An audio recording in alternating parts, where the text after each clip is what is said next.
Hi film friends, we have quite a special episode today. It's part 2 of the XT3 series where we compare the film simulations in the camera to the actual film. For this episode, we've got Emmanuel shooting on his Canon F1 today with the Provia, Tim and I taking turns on the XT3, and David with his large format camera as our model. Since we're comparing coloured film this time around, just for full disclosure, the Provia film was scanned by Emmanuel on his V700.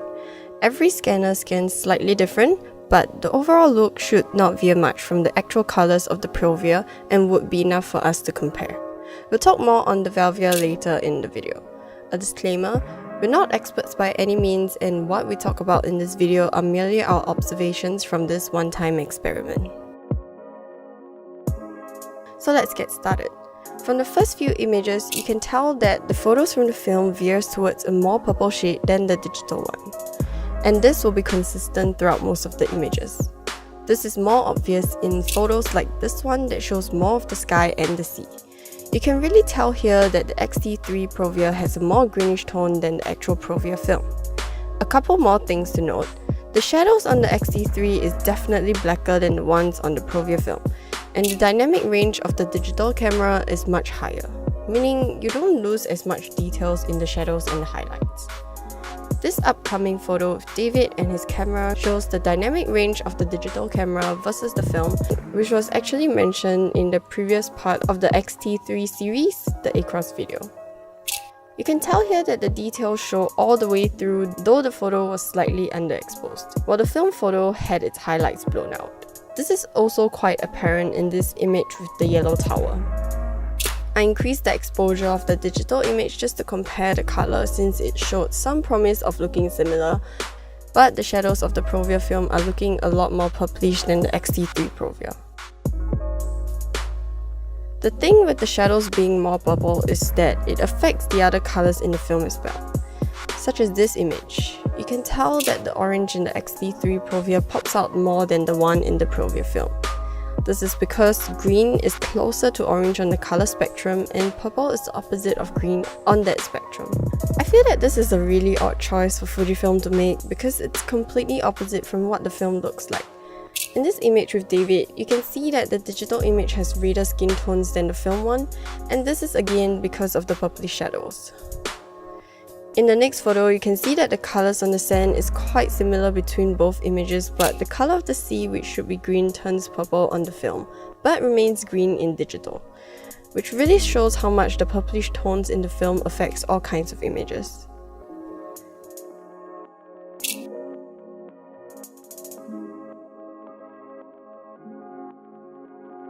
This image with David and I standing side by side is really interesting. The colours almost match here, though the purplish shadows still affect the skin tones, but with brighter highlights it seems to not be as bad. The next two images are really just there to show off David and his large format camera. Please enjoy them in all their glory. Just kidding, I'd like to take this time to conclude my thoughts around the Provia film versus the XT3 Provia. During the shoot itself, David mentioned a couple of times that he does not think this is how the Provia film actually looks like. Overall, the film simulations definitely don't do the original justice, so it's quite a disappointment. I definitely didn't expect it to look exactly like the Provia, but I also didn't expect it to be so far off, which really begs the question, if they're not going to try and make it look like Provia, why bother branding it so? Next, the Velvia. I initially wanted to do the Velvia in one video by itself, but David and Emmanuel both mentioned that there's a lot of conditions that would make the Velvia film look nice. Nice landscapes, sunsets or sunrises, etc. And it really wouldn't work well with people since it tends to be really pink or purple. Because of that, and trying to negotiate a time to shoot among all of us, we've just decided to shoot some random shots to show you guys how it looks like. In this case, David brought out his Nikon F4 with the roll of Velvia already loaded. Here are the results. As you can see, the Velvia on the XT3 looks really different from the one on film. It's significantly more purplish pink. And you can see that Emmanuel's skin doesn't even reflect actual skin tone colour at all, which really shows that it's not meant to shoot people. Here are some shots of buildings just to show the difference. Again, the XT3 Velvia colours are way too neutral and does not really reflect the Velvia film's colours at all. Overall, I wouldn't say that the simulations on the XT3 are bad just because they're inaccurate. I have a feeling that Fujifilm is trying to go for something that consumers can use, and the actual film was only meant for certain specific situations. Disappointing results in this case, really quite the opposite from the Acros one, but I guess it would be much easier to simulate a black and white film than a colour one.